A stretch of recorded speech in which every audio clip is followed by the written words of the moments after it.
Hey everybody, what's up? It's Chef AC here with Design 34. Today I'm going to be teaching you how to make poached salmon with a coconut lime sauce. This is a part of my video series called Gourmet on the Grind. This is where you're going to learn how to make excellent gourmet meals on a budget. All right, so stay tuned. Let's cook. All right, guys, you're going to need about 3 tablespoons of minced garlic, some lemongrass paste. Listen, I went to Walmart and I bought some lemongrass paste. It was only about $3 there. Don't hassle yourself. You got 3 tablespoons of grated ginger, about 3 tablespoons of brown sugar. I went and got some chili garlic paste, Chinese chili garlic paste, some lime zest, the juice of 1 lime as well. You're going to need about 3 cups of coconut milk and some cilantro chopped up. You're also going to need salmon, of course, however much you want. I cut it for my family. All right, so you're going to want to warm up your skillet, warm up some oil in your skillet, all right? Let it come up to heat, and then you are going to put your salmon in the skillet skin side down. That's what we want, skin side down. And I want you to make sure that you can hear it sizzle and crackle and pop. I know for all of y'all culinary people out there, I know the cuts are uneven. I specifically cut it for my family in their portions that they like, okay? So don't beat me up for that. After you have crisped the skin on the bottom of the salmon, go ahead and turn it.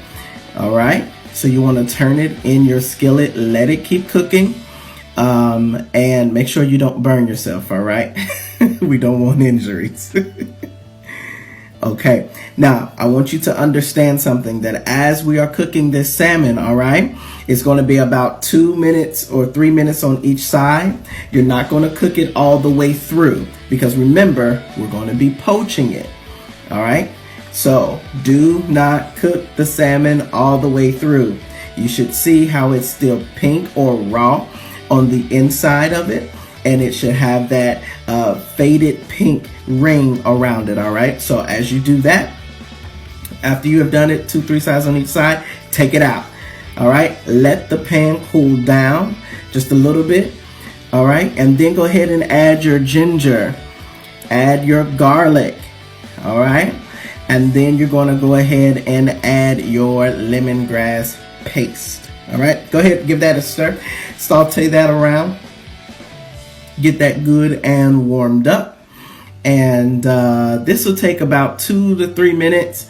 Once you've added everything in there, once you've got everything all married together and getting it together and all of those flavors are coming together. Listen, when you smell it, it's going to be like, yes, I did it like that. So you're going to do that and get all those flavors in there, get that sauteed up really good. By that time, it's about a minute. Then go ahead and add your brown sugar to the party. It's going to add just a little bit of sweetness to it, and it's also going to begin to caramelize all of your ingredients together. All right, this is I'll say a semi-healthy dish. For all of y'all who are hardcore, you can kind of pull back on some of the oil, and you can pull back on the amount of brown sugar that is in here. And you don't even have to use brown sugar. You can use agave nectar if you want to, all right, which is a healthier alternative. I just like to use brown sugar because that's what they use over there in Thailand, all right? This is a Thai-inspired dish, just to let you all know. All right, so it's going to kind of caramelize. When you start seeing those streaks in there, that means that you're about good and ready to start adding the rest of your ingredients, okay? So go ahead, add your chili paste in there. This is garlic and chili. It's like a chili sauce. You can get it in your Chinese section at Walmart. It's about $3 for the jar. I love it. I actually fried chicken or baked chicken, and I'll put it on top of there. So let that come together for a minute. It'll look just like this. After you do that, go ahead and add your coconut milk. All right. Go ahead, add your coconut milk. Give that all a great stir. Make sure you get it all incorporated. Pull up those bits that's at the bottom of the skillet. Get it all incorporated. It's going to turn into this beautiful color. It's going to be amazing. So listen, by this point, the aroma is filling your house and people are asking what you're cooking. And believe it or not, we're actually almost done with this dish. Doesn't take long, does it? Nope. You'll have this on the table pronto. All right, so take about 30 seconds, let that come together, and then start adding. I added a little bit of fish sauce to it. You do not have to add it. It is optional, but you know, y'all know me, I'm chefy, so I like to stick to the authenticity.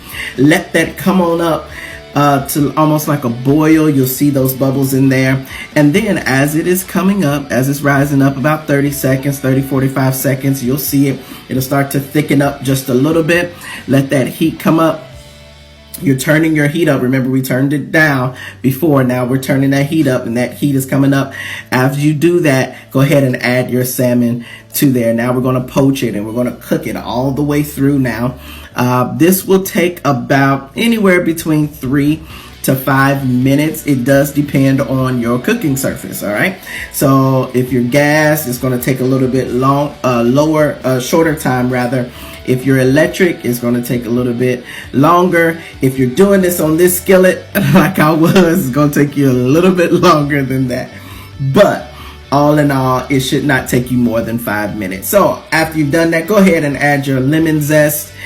Add your lemon zest. It's going to add a great deal of freshness and a good bit of citrus, as well as the lime juice is going to cut through the richness of everything in there. So you're going to turn your heat down. You're going to let it simmer. You're going to let it, all those flavors. Yes, that's my flavors come together fingers.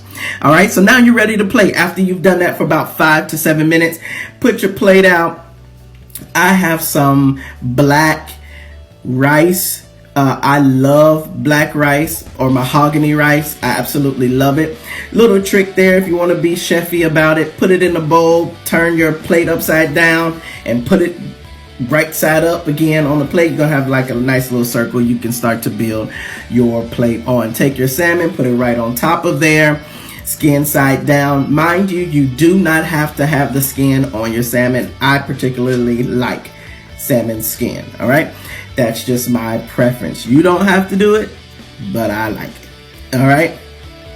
After you have put your salmon on top of your rice, go ahead and we're going to start garnishing now.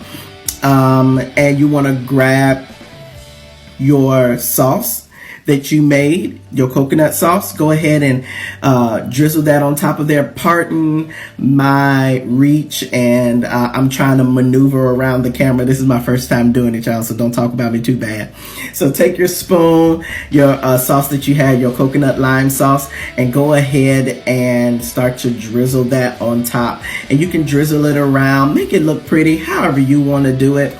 You can even thicken it up a little bit with some cornstarch and water, equal parts. Put that in your sauce, let it simmer some more. It'll thicken up and you can actually drizzle it over to be, the viscosity will be a little bit more thicker.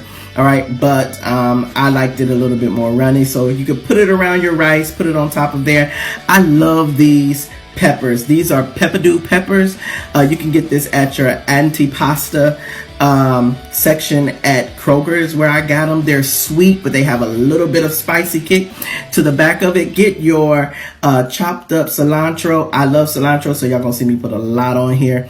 But take your chopped up cilantro, just drizzle it, let it rain and fall down on top of there, and you can then serve it to your family. So bon appetit, everybody. Have a good night. Bye-bye.